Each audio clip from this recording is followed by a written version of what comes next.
Bienvenue sur Africa 24 dans cette nouvelle édition du 12-15. Voici les titres de l'actualité. Au moins 12 civils tués dans la nuit de lundi à mardi à Beni, dans l'est de la République démocratique du Congo. Une nouvelle attaque attribuée au ADF, groupe de miliciens installés dans le Nord Kivu depuis une vingtaine d'années. Le Cameroun, face à la chute de sa production de pétrole, pour inverser la tendance, la Société nationale des hydrocarbures a entamé une opération de promotion de 9 blocs pétroliers. Et en fin d'édition, nous prendrons la direction du Togo où se tiendra pendant un mois entier Montagnard, grande manifestation culturelle à l'initiative de l'artiste plasticien togolais Soki Edor. Mais tout d'abord, cette décision de l'Union africaine de suspendre avec effet immédiat le Soudan. L'institution exhorte les autorités à mettre en place une autorité civile de transition. Depuis le renversement par l'armée du président Omar el-Béchir le 11 avril, c'est un conseil militaire de transition qui est au pouvoir.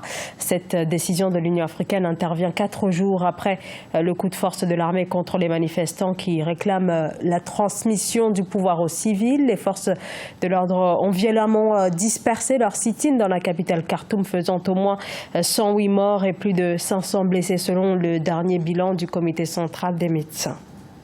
L'actualité en République démocratique du Congo, la recrudescence des combats dans l'est du pays, dans le Nord Kivu, dans la ville de Beni, où un nouveau massacre a été perpétré dans la nuit de lundi à mardi. Au moins 12 civils ont été tués. Une nouvelle attaque imputée aux rebelles ADF. Ange Bijounomagno fait le point sur la situation. En République démocratique du Congo, la ville de Beni est de nouveau frappée par une attaque armée perpétrée par des groupes rebelles.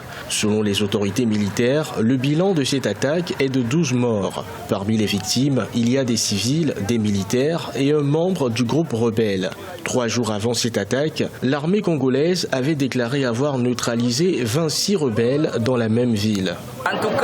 Nous avons perdu nos mères, nos enfants. Mon plus jeune frère a été massacré et nous ne savons toujours pas où son corps est, ni où il a été enterré. Le groupe État islamique, région Afrique centrale, a revendiqué sans preuve formelle de récentes attaques contre des positions de l'armée dans le territoire de Beni. La nouvelle attaque a provoqué la colère des populations qui exigent un retour de la paix dans cette ville. Nous demandons au président de la République de poursuivre son travail de sécurisation du pays pour que nous puissions être en paix. Il n'y a pas d'autre moyen de nous aider et nous avons vraiment besoin de paix.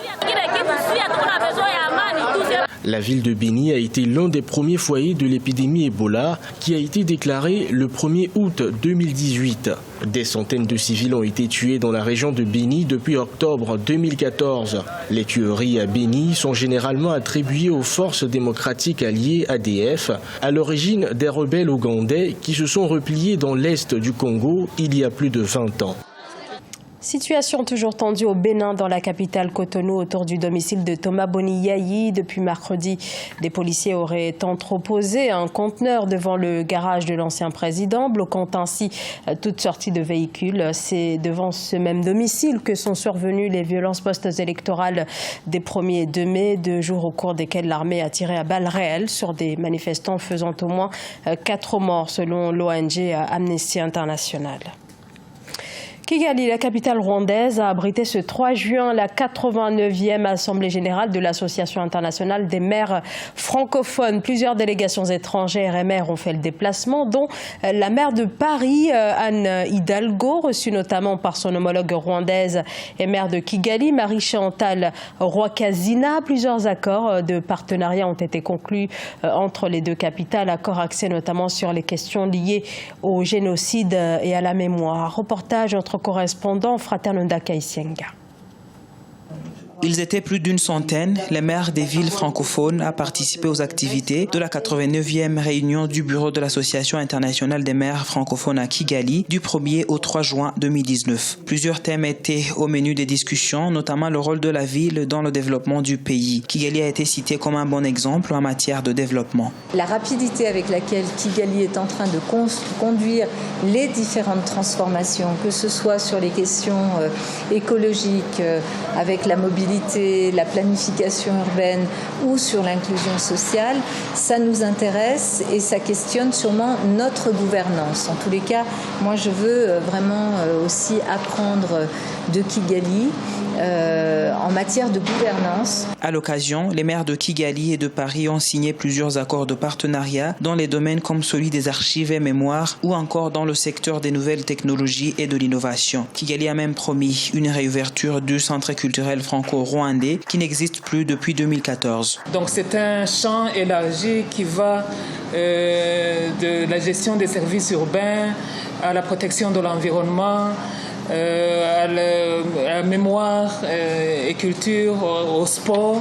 Ce sont des domaines qui sont très divers et de par les discussions que nous avons déjà eues, on a plein de choses à apprendre des uns et des autres. L'Association internationale des maires francophones a été créée en 1979 et compte actuellement près de 300 villes membres. Cette réunion aura permis des villes comme Erbil au Kurdistan et Nyanza au Rwanda de rejoindre l'association.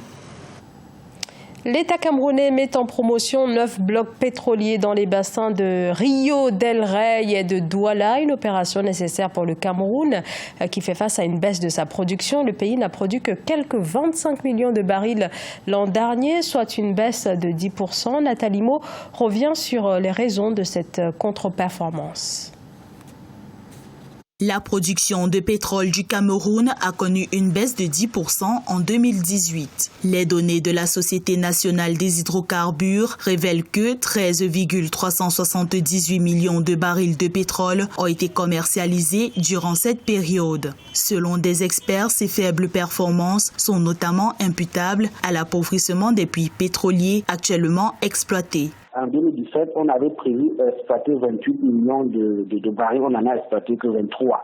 On a de la peine à atteindre les objectifs fixés à cause de cette déplétion naturelle qui est un phénomène irréversible. Conscient de la déplétion des ressources naturelles ouvertes à l'exploitation, le gouvernement camerounais a lancé la promotion de 9 blocs pétroliers onshore et offshore situés dans les localités de Rio del Rey et Campo et couvrant des superficies de 7 000 km² et 19 000 km² respectivement. Il va falloir attirer des investisseurs qui viennent faire de la recherche pétrolière, de nouveaux gisements pour justement pallier à cette contre-performance, à savoir que le Cameroun estime la réserve à 200 millions de barils et en exploite 25 millions par an. Vous voyez qu'il n'en a plus pour beaucoup. Et c'est pour cela que l'exécutif a saisi par un projet de code pétrolier en 2019 pour remplacer le code pétrolier qui existe depuis 1999. En 2018, le Cameroun a investi plus de 324 millions de dollars dans le secteur pétrolier pour des revenus de 71,32 millions de dollars par baril. La production d'hydrocarbures du Cameroun se relève péniblement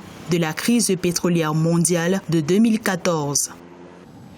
La nouvelle édition de Montagne Art a officiellement démarré ce mardi à Lomé, une manifestation culturelle désormais incontournable pour les amoureux de l'art sous toutes ses formes. Sur place, des projections et expositions très éclectiques. Reportage entre correspondantes au Togo et Mefa Kofi.